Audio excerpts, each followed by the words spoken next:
쇠맛이 날 때까지 귀에서 피가 날 때까지 탈탈탈탈탈 털어드립니다. 뉴스 투머치 세 분의 투머치 토커입니다. 강찬호 중앙일보 논설위원, 박성태 사랑과 사회 연구소 연구실장, 김준일 시사평론가입니다. 안녕하세요. 네, 안녕하세요. 방송들을 많이 하시기 때문에 내가 무슨 말 했는지 모를 수도 있어요. 예?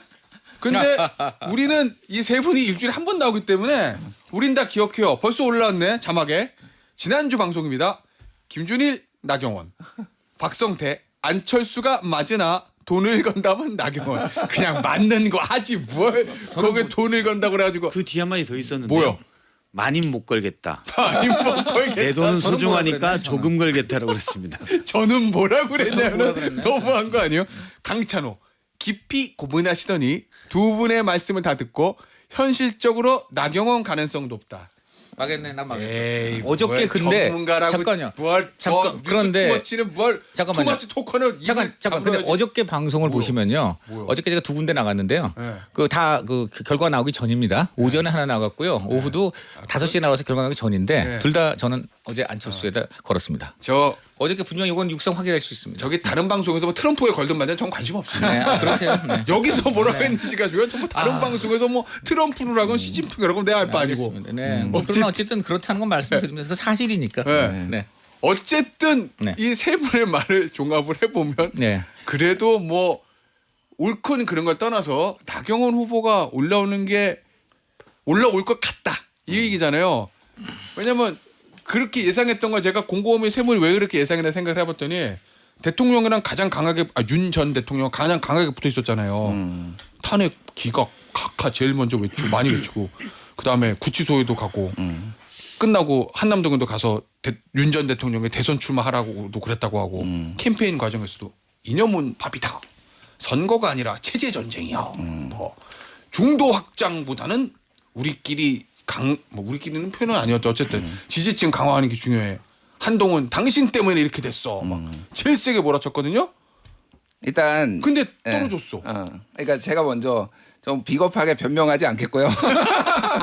틀렸습니다. 그런데 이제 뭐 야. 자주 틀리기도 하고 자주 맞추기도 그럼요. 하는데 요번 경선은 사실은 일주일 사이에 좀 많이 판이 좀 바뀌기는 했어요. 그러니까 그래요? 예. 그러니까 왜 이제 사후적인 분석이긴 한데 예.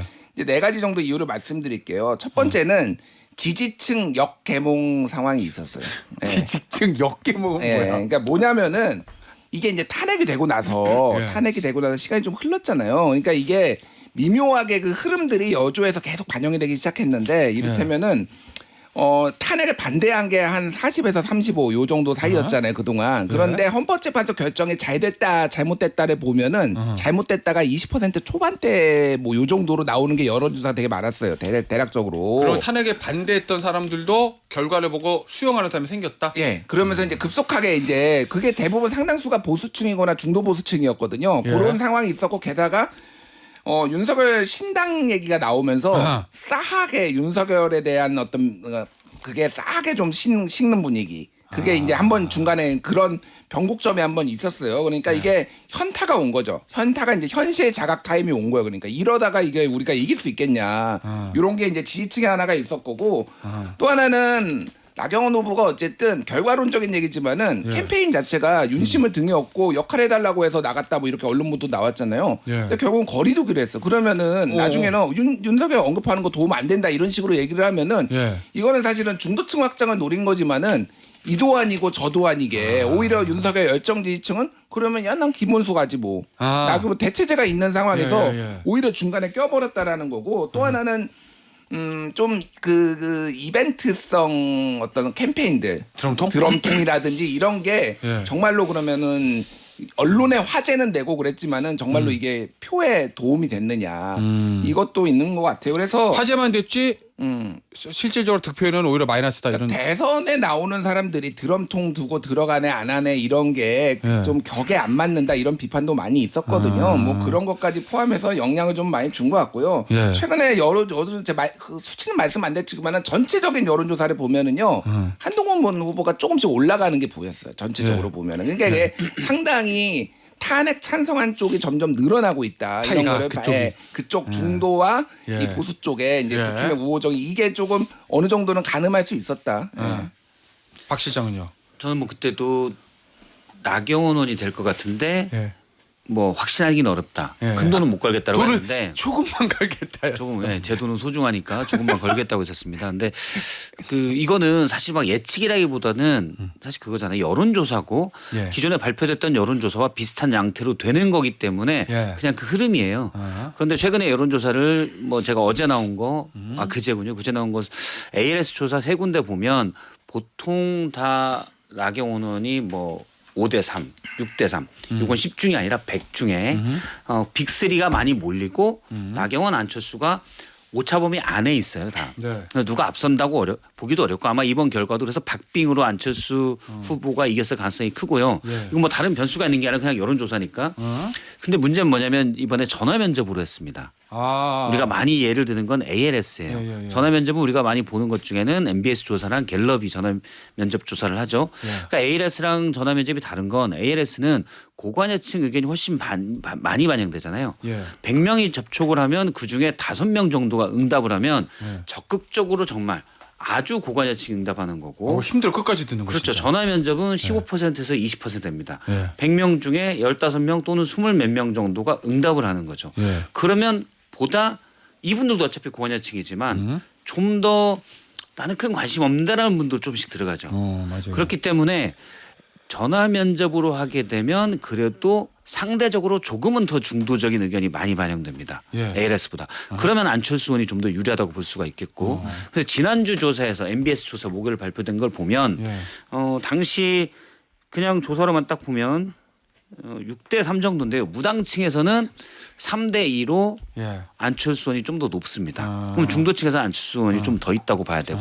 그래서 저는 박빙이어서 이건 결과를 좀 알기가 애매하다라고 예. 얘기하고 합치면 그러니까 뭐 예를 들어서 뭐 7, 8대 7, 알겠습니다. 1% 차이 나는 거죠. 예. 근데 제일 큰 건 전 한덕수 효과라고 그때도 얘기했는데 그게 있다고 봐요. 왜냐하면 나경원 의원은 김문수 장관의 대체제 정도였거든요. 예. 이른바 반탄의 표심은 김문수 후보가 가져갔는데 예. 이분이 오랜만에 정치 일선에 나오니 좀 마뜩치가 않다. 아하. 이런 분들이 그래도 나경원 의원 정도를 보내서 우리가 만약에 김문수 장관이 안 될 경우 선택지가 예. 있어야 되는 건 아니냐라는 건데 한덕수 대행이 나갈까 말까 바깥에 딱 서 있으면서 굳이 나경원 의원까지 필요가 없어진 거예요. 오. 실제 국민의힘 지지층에서 지난주 MBS 조사를 보면은 60% 가까이가 한덕수 대행이 출마하는 게 바람직하다라는 의견을 냅니다.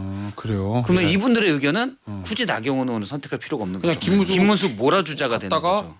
한덕수 이렇게 가면 된다. 이런 그렇죠. 생각한다. 그게 훨씬 더 강하고 실제 김문수 장관이 인터뷰를 하면서 경쟁력이 떨어지는 모습을 보였거든요. 말하면 실수하고 이분이 그러니까 예. 한덕수 김문수를 확실히 1등을 시켜야 단일화가 되니까 아 그렇게. 표가 몰리는 효과가 있다. 오히려 예 알겠습니다. 강찬호 위원한테는 근데 이걸 물어봐야 되겠어요. 나 왠지 강찬호 위원은 알고 있을 것 같은데 이제 네. 이제 4명의 득표율 순서 이거 궁금하잖아요. 막 구체적인 수치를 저 국민의힘에서는 뭐 공표하지는 확인되지 않은 말라고 거 공표하면 뭐 무슨 뭐 공직선거법 위반 어쩌고 막 이렇게 막 글쎄 뭐 이제 공지를 하던데. 그거는 당 소속인 분들이 그런 모양이고요. 예. 언론들이 뭐 취재를 했는데 예. 뭐 몇 가지가 있는데 저 아무래도 관계자들 이제 여러 가지 이제 뭐 스핀이 걸릴 수도 있습니다만 여기저기 좀 같이 알아본 결과에 따르면 지금 30%대가 1명 그리고 20% 초반이 1명 그다음 아까 말한 30% 초반이고요. 그다음에 10%대가 10% 후반 1명, 10% 전반 1명 그렇게 4명입니다. 그렇게 돼 있어요. 그러면 100이 나오. 그러니까 거의 아니요 그렇지 않죠. 그다음에 이제 그 5위를 결국 한 게 나경원 후보라고 봐야 되겠죠. 예. 그리고 나경원 후보가 거의 뭐 10%에 근접한 그런 한 자리고 그 밑에 이제 후보들은 쭉 있다. 이철호, 뭐 이런 분들은 다 5% 미만입니다. 자 네, 그러면 그 정도. 30 초반 한 명, 20 후반 한 명, 20대 초반 한 명, 30 초반 한 명, 20 초반 한 명, 그다음에 10 후반 한 명. 10 후반 한 명, 10 전반 한 명. 네 그렇게 되어 있습니다. 네. 자 순서 가나다순 말고 이게 중요하지. 30이건 40이건 가나다순 말고. 이렇게는 말씀드릴게요. 네. 이렇게 요걸 합산해 보면은요. 예. 찬탄파하고 반탄파로 나뉘잖아요. 예. 찬탄파가 대개 이제 밑에 이거 이른바 그 5% 미만 분들까지도 포함을 합니다만 큰 예. 틀에서는 뭐 대강 가게 나오실 텐데 찬탄파 탄핵 반대 윤 대통령 옹호한 쪽 이 대강 한 62 정도 나오고요. 예. 그다음에 윤 대통령의 이제 그 계엄에 반대하고 탄핵에 찬성하는 쪽 그런 성향이 있는 쪽은 37 정도 나오네요. 62대 37 정도. 예. 대충 느낌이 오는데? 네, 제가 그런 느낌이 왜냐면 오겠죠. 네. 찬탄 몇 명 없어요. 네, 자, 그러니까 아니 찬탄을 굳이 제가 보면은 유정복 양향자 의원도 네. 찬탄이라고 할 수 있겠죠. 네, 그건 뭐. 자, 요거는 국민의힘이 공표한 게 아닙니다. 강찬호 의원 취재했다는 것이니까 모든 책임은 강찬호 의원이 지는 맞습니다. 거예요. 그리고요. 정치쇼의 입장은 아닙니다. 당연하죠. 전 몰라요. 당연하죠. 당연하고요. 그러니까 제가 저기 출연한 거 아니겠어요? 그래서 출연한 거고요. 그러니까 제가 62대 37 이에 따라서 이거 이제 앞으로 이제 결국 결선에 이게 어떤 영향을 미치느냐 이제 이 부분인데. 네, 그래서 이제 네 명이 남았어요. 네 명이 남았죠. 찬둘 반둘이야. 네, 요겁니다. 네. 그게 굉장히 중요하죠. 이게 찬둘 반 2대 9인데. 그러니까 지금 나경원 후보가 이제 이게 탈락하게 된 거를 오히려 반기는 분들이 누구냐? 이게 당연히 김문수, 홍준표 쪽이고요. 뭐 상대적으로는 그러니까 예를 들어 만약 나경원 의원이 되고 안철수 의원이 떨어졌다. 그러면 이거는 반탄이 저 3명이고 찬탄이 1명이잖아. 그러니까 그 반탄 결국은 이제 결선에서도 그 반탄 성향, 찬탄 성향이 이제 표를 갖고서 싸움이 될 텐데 그 경우 반탄은 3명이 경쟁하는 거고 찬탄은 이제 1명이 다 찬탄 먹으니까 지금 대강 이렇게 보면 62대 37 정도로 보면 37을 찬탄 1명이 다 먹고 그다음에 이제 62 갖고 3명이 쪼개 먹으면 뭐 이게 어느 쪽에 몰릴 수도 있겠지만 상대적으로 경쟁률이 높은 반면에 이게 2명으로 쪼개지면 2명으로 줄어들면 상대적으로 뭐 어느 쪽도 그게 김문수가 되건 홍준표가 되건 아유 뭐 내가 저 경쟁률이 줄어들어서 우리 위에 좋아졌어 이렇게 지금 생각할 그러면은 이 저 분석대로 하면 숫자 뭐 강찬호 위원의 그 분석대로 하면 나경원 후보가 아니라 안철수 후보가 올라오면서 찬탄 쪽을 나눠 먹어야 되는 한동훈 후보가 불리해지고 그게 이제 김문수 홍준표 후보 쪽은 그렇게 해석을 하는 거죠. 한번 김문수 홍준표 쪽에서 그렇게 본다. 당연히 그렇게 그리고 오히려 거고. 그다음에 한종훈 후보 쪽에서는 결국 이번에 보면 그 아무리 아스팔트 강성 지지층에 의존해서 뭐 계엄을 옹호한다든지 이러는 게 목소리가 높아 보여도 결국은 본선 경쟁력을 생각해서 안철수 같은 사람이 되지 않느냐. 결국은 이런 걸 볼 때에 이성적이고 상식적인 선택이 전략적인 선택. 뭐 비록 윤 전 대통령의 여전히 애정을 가지고 있는 분들이라도 이 지금 흐름과 바람은 본선 경쟁력, 중도 확정력에 있는 이런 것에 갈 수 있다. 찬탄 파이가 커졌다. 오히려 지금 나경원 의원이 되면은 이 당이 완전히 무슨 그냥 꼴통이냐 이렇게 돼가지고 뭐 이러는데 지금 그렇지 않다 희망이 생긴 거 아니냐. 그리고 그거에선 선두주자는 이제 한동훈이 또는 뭐 안철수 의원은 안철수라고 주장할 것이고 그러니까 이제 이게 바람은 이쪽이다. 이렇게 이제 얘기할 수 있겠죠. 근데 어느 쪽 해석이 맞는 것 같습니까? 일단 오늘 그 한겨레 기사 좀 소개를 시켜드리고 얘기를 할게요. 그러니까 한겨레 기사 제목이 뭐냐면은 한덕수 등장하자 김문수 뚝 오세훈 불출마 한동훈 최대수의 제목이 이거거든요. 그러니까 한겨레가 여론조사 전문업체 STI와 함께 비상계엄 직후인 지난 12월 4일부터 최근까지 공표된 여론조사 이거 45건을 메타 조사한 거예요. 다 합쳐가지고 이제 조사를 한 건데 두 가지 큰 얘기가 있더라고요. 뭐냐면은 김문수가 독주를 하다가 한덕수 출마 얘기가 나오니까 김문수가 쫙 빠지더라. 요게 그 트렌드가 지금 분석을 하나를 한 거고 또 하나는 오세훈 불출마로 누가 수혜를 받느냐. 한동훈이 오세훈 불출마 전에 10%대였는데 불출마하자마자 20%대로 뛰었다. 중도층은 이제 오세훈 표를 많이 가져갔다 한동훈이. 요게 이제 그겁니다. 그래서 이제 말씀하신 거를 이제 이거하고 연결해서 얘기를 하자면은 그러니까 사실은 이제 이게 최종 2인으로 갈 가능성은 처음부터 매우 높았어요. 한 명이 50%의 과반 넘기는 지금 힘든 구조잖아요. 4명인데 50%. 그러면은 만약에 1대3 구도로 나경원 후보가 올라왔을 때라고 하면 한동훈이 무조건 올라갈 가능성이 상당히 높았다라고 봐야 돼요. 그런데 이게 이제 장단점이 있는데 이를테면은 지금 오늘 아침에도 안철수 후보가 지금 메시지를 내고 지금 세게 지금 반탄, 그러니까 찬탄에 대해서 지금 공격을 하고 있거든요. 전선이 2대2면은요 앞으로 경선에서 그게 가장 화제가 될 거예요. 근데 안철수 후보의 딜레마는 뭐냐면은 표는 사실은 한동훈 쪽에서 가져와야 돼요. 안철수 후보는 안철수 후보는 그렇지. 공격은 저쪽으로 하는데 표를 이쪽에서 가져와야 되기 때문에 제가 생각하기엔 이게 지금 2차 경선에서는 어떤 식으로 하냐면 지목해서 하거든요. 지목해서 이 경선을 하게 되면은요 상당히 희한한 구도들이 많이 나올 수도 있겠다. 예를 들면은 모르겠습니다만 안철수가 한동훈을 지목할 수도 있습니다. 예를 들면 경선 상대로. 왜냐하면 이게 그런 식으로 이제 이 전선이 좀 그어질 수도 있어서 이게 유불리를 따지기가 좀 어려워. 사실은 찬탄 반탄이 돼서 점점점 될 경우에는 소위 말해서 역개봉 상황이 점점 지지층에서 더 발생할 수도 있지만은 아 찬탄의 쪽의 파이가 커지는 거. 파이가 커지지만은 아, 재밌는데. 한동훈 네. 입장에서는 오히려 안철수의 공격이 매우 매서워질 거다. 검사 출신은 안 된다. 뭐 이런 식으로의 공격이 네, 어저께 저녁에 1대1 토론 4번 할 수도 있죠. 지금 굉장히 중요한 분석을 하셨는데 결국 그러니까 62대 37로 지금 제 취재 결과 나왔는데 결국 이제 이거 갖고 싸우는 거예요. 지금 그렇게 해서 지금 하나가 나온 것이고요. 그다음에 지금 보면은 어쨌든 이 아까 순위를 말씀드렸는데 거기까지는 이렇게 지금 찬탄하고 반탄 그러니까 약간만 1, 2위, 3위, 4위에서 1, 2위가 찬탄하고 반탄이 있어요. 그러니까 거기서부터 굉장히 아1, 2, 이거 뭐 대강 많이 나오네. 그때 1, 2위가 찬탄하고 반탄이 있어. 그러니까 누가 찬탄이 1위냐 반탄이 이건 없는데 찬탄 반탄 각각가 1, 2위가 있다. 그렇게 제가 말씀을 그냥 드리는 거고. 아무런 정보도 못 들었는데 예측을 해보자면 김문수 1등, 한동훈 2등, 홍준표 그렇게- 3등, 안철수 4등으로 추정이 되네요. 아니, 개인적으로는. 본인 이건 이제 개인적인 추정이에요. 저는 그렇게 말씀 안 드렸어요. 알았어요. 아무 얘기도 안 그만. 했어요. 그만. 잠깐 여기까지. 여기서 제가 한 가지. 더 하면 잡혀가요. 잠깐만 딴 얘기 할게요. 딴 얘기. 아주 저는 국민의힘이 요즘 사람 잡아갑니까? 그건 모르겠습니다. 저는 그냥 그렇게 표현. 네, 알겠습니다. 그리고요. 네. 저는 그러나 지금 구체적 수치 발표한 건 전혀 없습니다. 그리고요 두 번째로 어제 안철수 후보하고 그 저녁에 축하 인터뷰를 전화 인터뷰 잠깐 드렸는데 네. 정확한 얘기입니다. 난 검사 출신이 아니고. 그다음에 두 번째로 한동훈 후보도 이제 나랑 같이 탄핵에 반대했다고는 하지만은 탄핵에 찬성하고 뭐 계엄에 반대했다고 하지만 계엄을 윤 대통령이 이제 때리고 바로 그 다음 날 선명하게 입장을 낸 건 나다. 그때부터 나는 줄곧 계엄을 반대하고 이제 탄핵을 하자는 그 좌석에 앉아 있었는데 한동훈 대표는 한참 뒤에야 한참 뒤에야 들어오더라. 이렇게 돼서 그 부분이 직접 아주 중요한. 찬탄 2의 반탄 2가 일단 한동훈 전 대표에게는 구도상 불리하다.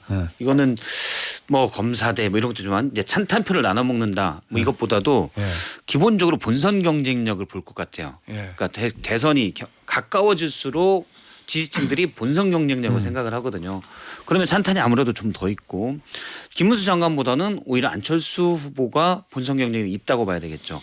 그럼 본선 경쟁력으로 생각하는 분들이 한동훈 그다음에 안철수보다 되면 거기서 표가 나뉘어져요.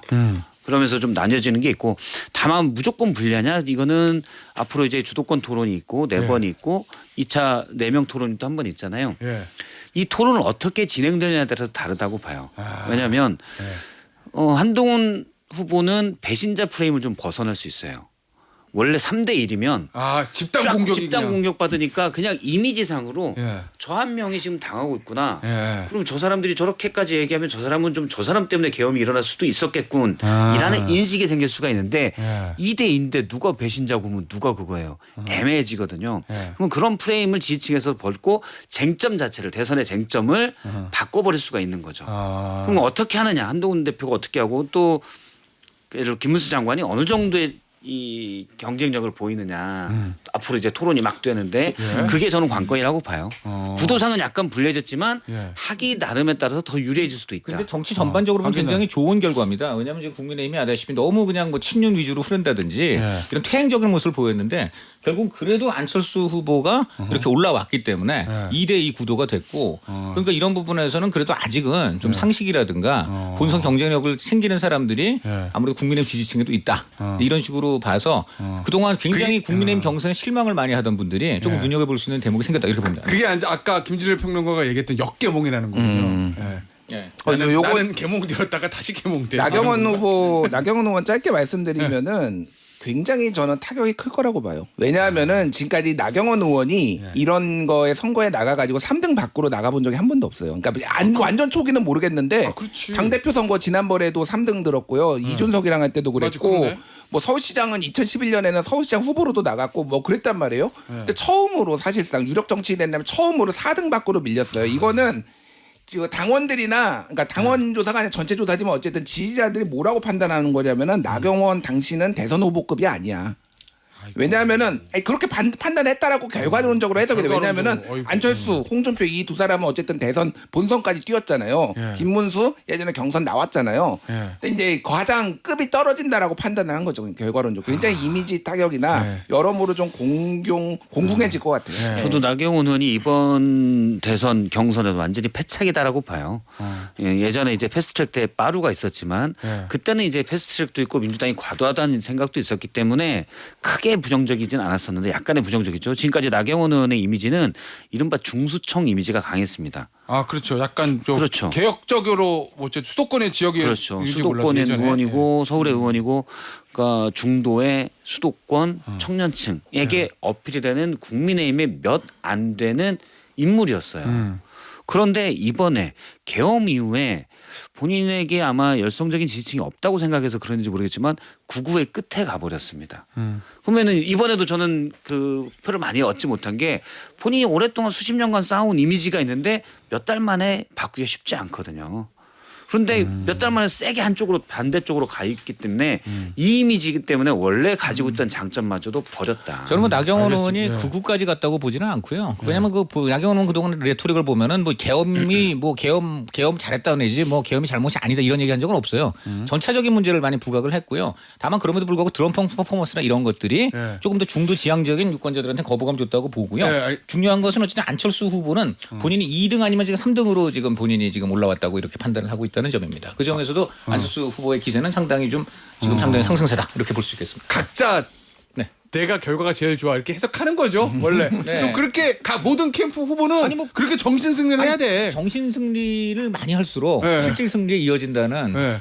그분 변증법적인 사고들을 그분이 항상 하고 계시네. 제가 볼 때 뭐- 양질 전화해 모두 후보들 다 내가 1등하는 그렇게 안 하면 정치를 못 해요. 아, 그럼 지금 1등 3명이 2등 1명일 거예요. 아니 1등 4명으로 전원이 1등 4명. 야, 자 이거 좀 보죠. 네. 다음 주 수요일이 우리 방송이잖아요. 네. 그리고 아마 다음 주 수요일이 제가 알기로는 2인 토론하는 날인가 그럴 거예요. 화요일 날 2인이 결정이 결정되죠. 결정이 되죠. 아, 야, 이거 결정되는 날 맨날 그 다음에 방송이네. 상당히 부담이야 이 방송. 자, 우리는 기록하면서 자 밖에서 잘 적어놓으세요. 자, 다시 그래서 옵니다. 또 예측을 시키려고요. 아니, 무조건 해요. 야 너무한다. 나 너무 해요 저는. 자, 누구? 숫자 들어가는 사람이 되지 않을까. 아, 어? 수가 들어가는 사람이 되지. 숫자. 예. 안철수. 김문수, 안철수 뭐 이렇게 모르죠. 뭐 최종적으로 아, 그러니까 둘이 누구냐고 둘이. 두 명이 누구냐? 예. 수가 2명 들어가네요. 저는 김문수 한동훈 되지 않을까. 김문수 한동훈.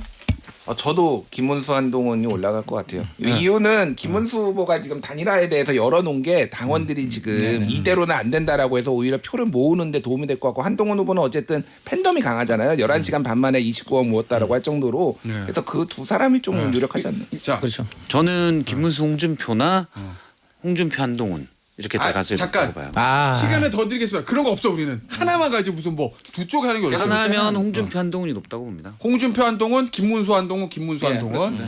아, 이거 재밌네. 그 박성태 실장이 또 예. 밑법을 깔았다고 봐요. 지금 두 가지 어차피 억셉트 안 돼. 일부러 두 가지 카드를 아, 던져놓고 나중에 한 명이라도 걸리면 저는 그런 얘기를 했었습니다라고 이제 변명거리 지금 만드는데 알겠습니다. 솔직히 방송 입장에서 조금 속보인다. 광고 방송을 듣고요. 해, 이 정도 해야 3부에서 돼요. 저희가 어떻게 걸었는지 다시 정리해 드릴게요. 최종적으로. 자, 광고 듣고 옵니다. 투마치 토커 세 분의 최종 의견을 정리하겠습니다. 다른 방송에서 뭐라고 말하는 전 상관하지 않아요. 여기서 말하는 게 중요하다. 첫날이니까 오늘은 강찬호 위원하고 김준일 평론가는 이 가나다 순이에요. 순서는 김문수 한동훈 그리고 우리 박성태 실장은 한동훈 홍준표 이렇게 정확히 저희가 적어놨다가 다음 한동훈은 다 들어가네요. 그러네. 네. 예. 그러니까 찬탄 쪽은 한동훈, 그다음에 이제 반탄 쪽에는 김문수인지 홍준표인지 조금 이제 보자 뭐 이런 거에 세 분의 어떻게 의견은. 보니까 분석이 맞는 거죠. 결국은 이제 아까 62대 37 정도 많이 나왔다고 한다면 네. 결국은 이제 37을 아마 한동 저희 셋의 예측에 따르면 일단 37은 무조건 한동훈이 다 갖고 가고 플러스 알파가 있을 수가 있고 네. 나머지가 이제 62 중에 얼마를 다 갖든지 조금 찢어 먹든지 뭐 이런 거로 가지 않겠나 근데 뭐 이런 거죠. 이러고 다 틀려서 네. 홍준표 안철수가 올라갈 수도 있어요. 아, 그렇지. 네. 저는 이제 아니 가만 우리 김평론가도 물밥 가시네 보니까. 쟁점 눈여겨 볼게. 저는 그렇죠. 모르는데 앞으로 변수들이 쟁점이 뭐가 있냐면 김문수 후보 같은 경우 예.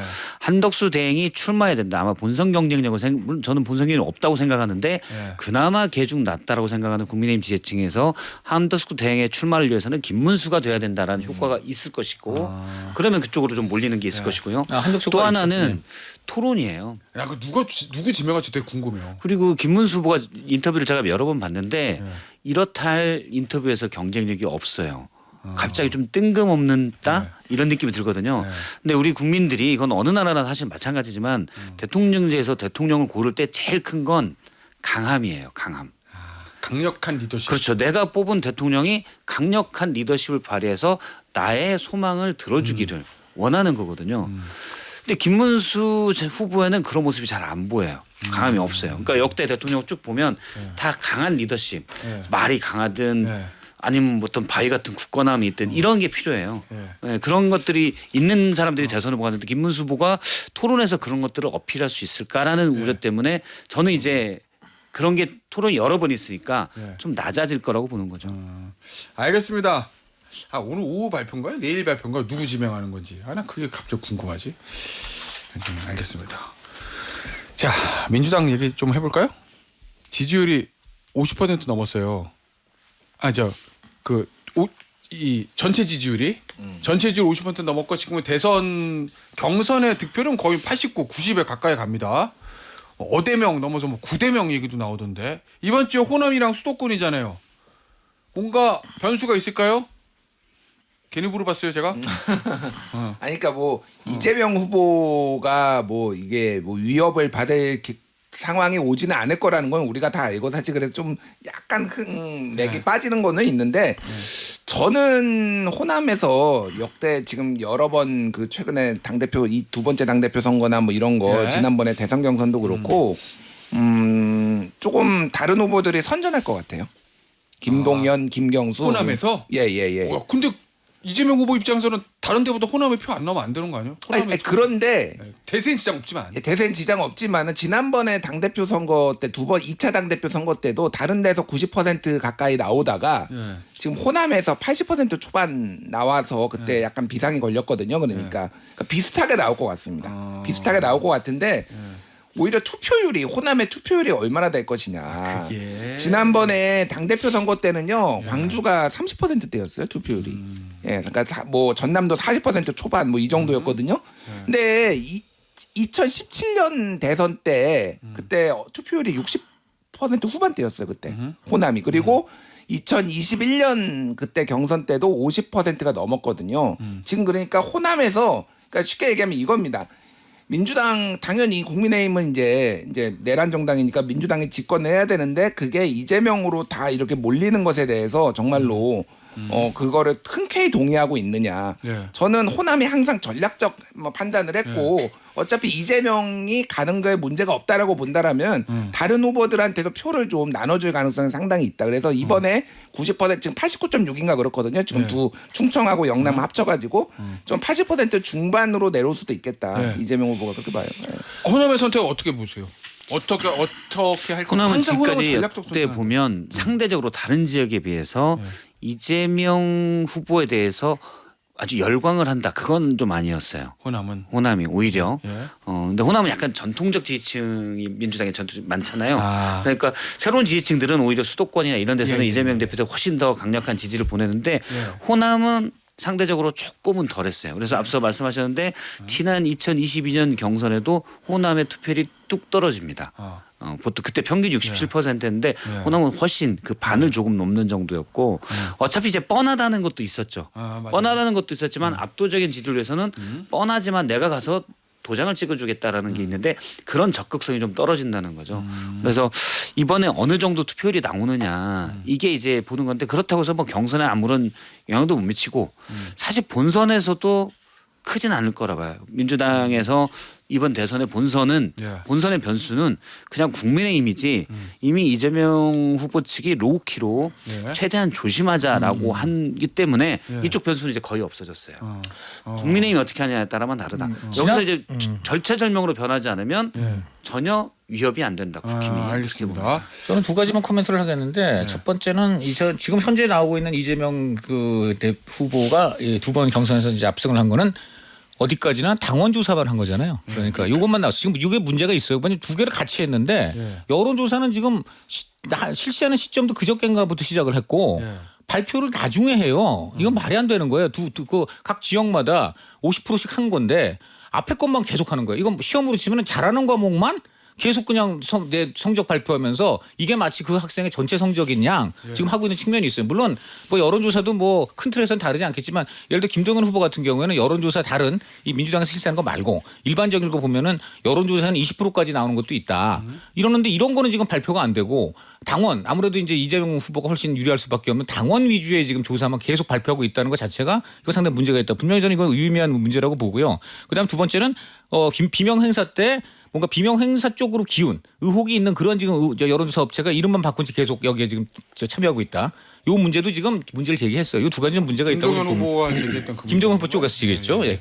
이 두 가지가 문제가 있고요. 그래서 호남이나 수도권을 여기서는 지금까지는 그래서 중요한 게 민주당의 특징이 호남하고 수도권에 당원이 무지 많아요. 어떻게 보면 민주당 특성인데 그렇기 때문에 현재까지는 지금 두 개를 했지만 역시 당원은 10%밖에 지금 나온 게 아니에요. 표심이. 앞으로 그러니까 무려 나머지 90%의 표심은 이 두 지역이기 때문에 저는 여기에서는 여론조사도 같이 좀 발표가 돼야 되지 않겠나. 그렇게 하면 조금이라도 호남에서도 물론 이재명 후보가 훨씬 유리할 거라고 생각되지만 조금의 다양성을 생각한다면은 전체 여론에 대해서 호남이 한번 이게 좀 귀를 기울일 수 있는 기회는 줘야 된다 생각이 듭니다. 알겠습니다. 예. 자, 앞서 이재명 후보 지지율 관련해서 여론조사 기관 리얼미터가 에너지경제신문 의뢰로 지난 16일에서 18일 ARS 방식으로 한 거고 이재명 후보의 지지율이 전체 이제 대선 후보 적합도 지지율 50.2% 기록했다는 거. 역시 뭐 자세한 거는요 중앙선거 여론조사 심의위원회 홈페이지 참조하시면 되고요. 자, 그런데 순풍에 돛단 듯 달려가던 이재명 후보가 어제 이제 뉴스가 하나 나왔어요. 이게 이재명 후보한테 좋은 건지 나쁜 건지는 뭐 정확히 알 수는 없는데 이 선거법 23건 항소심에서 무죄 1심 유죄 당선 무효형 2심 무죄. 그런데 대법원 갔는데 어제 대법원 부가 전담부가 정해지자마자 대법원장에 전원합의체로 회부를 하고 그리고 바로 오후 2시에 첫 심리를 했거든요. 이게 뭘 의미하는 건가? 그냥 대법원은 할 일을 하겠다. 나는 이 대선의 스케줄과 상관없이 우리는 할 일을 하겠다라는 의사 표시인 것 같아요. 그리고 민감한 내용이니까 소부에 회부했다가 배당했다가 다시 바로 저는 합의부에 다시 배당 회부한 것도 그렇고 이걸로 근데 뭐 이걸 유죄를 파기환송을 할 건지 또는 무죄를 내릴 건지 예단하기는 좀 어렵다고 봅니다. 633 원칙에 따라서 중요 사건이니까 전원합의체로 가고 선거법이니까 빨리 하겠다 원래대로. 그렇죠. 피고인이 누군지 대선 스케줄 뭔지 상관없이. 특히 최근 사법부가 권위가 땅에 떨어졌잖아요. 그 이재명 후보 지금 그거 뭐죠? 지금 증인 재판 2번이나 안 나와가지고 지금 과태료 800만 원. 일반 사람들이면 상상을 할 수 없는 겁니다. 그래서 본인이 과태료 800만 원 맞는 것도 충격이지만 그걸 통해서 내가 판사한테 얼마나 밉보일까? 당연히 걱정 안 하겠어요?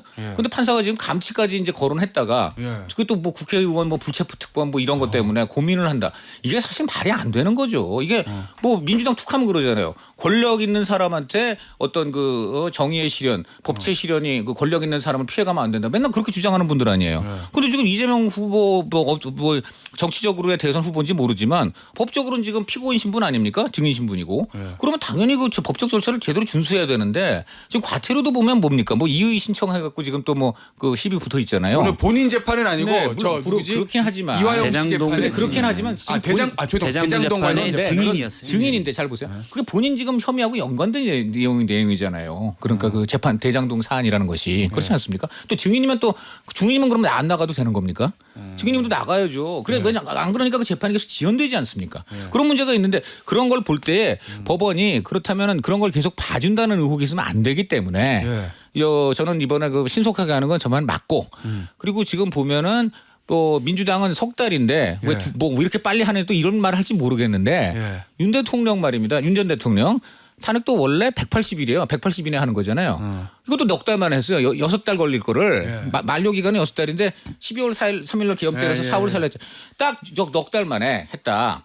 그러면 이것도 저 뭐냐 2달 만에 얼마든지 할 수 있는 것이죠. 그러니까 그런 점에서 그렇습니다. 다만 결과가 유무죄인지는 그거는 이제 예단할 수 없습니다. 언제 나올 것 같아요 선거. 야 이거 진짜 대법관들도 힘들겠다. 근데 대선 일정이랑 몇 문. 이게 그러니까 대법원이 대선에 영향을 주겠다라는 것보다는 저는 본인들이 이제 우리는 대법원이고 우리의 존재감을 드러내기 위해서 저는 이렇게 했다라고 봐요. 그러니까 전원합의체로 가는 건 사실 예상이 됐어요. 그렇죠. 예, 뭐 이거는 소부에서 하기에는 너무 나만 너무 힘들어. 그러니까 소부 재판관들이 나만 당할 수 없지. 약간 이렇게 왜 나한테 이러세요? 그러니까 그러면서 전원합의체로 이제 떠넘기고 당연히 예. 좀 그럴 가능성이 높았고 예. 저는 대선 전에 안 나올 것 같아요. 예, 대선 전에 안 나올 것 같고요. 예. 이게 그러니까 이 재판을 대법원이 시작을 안 하면은 왜 시작을 안 하냐고 국민의힘이나 보수 진영에서 공격을 할 거 아니에요. 당연히 시작을 해야 돼요. 그러면은 당연한 건데 그러면은 대선 전에 나오느냐. 근데 일반적으로 대법원 걸리는 시간이 2심 판결에서 3개월 얘기하잖아요.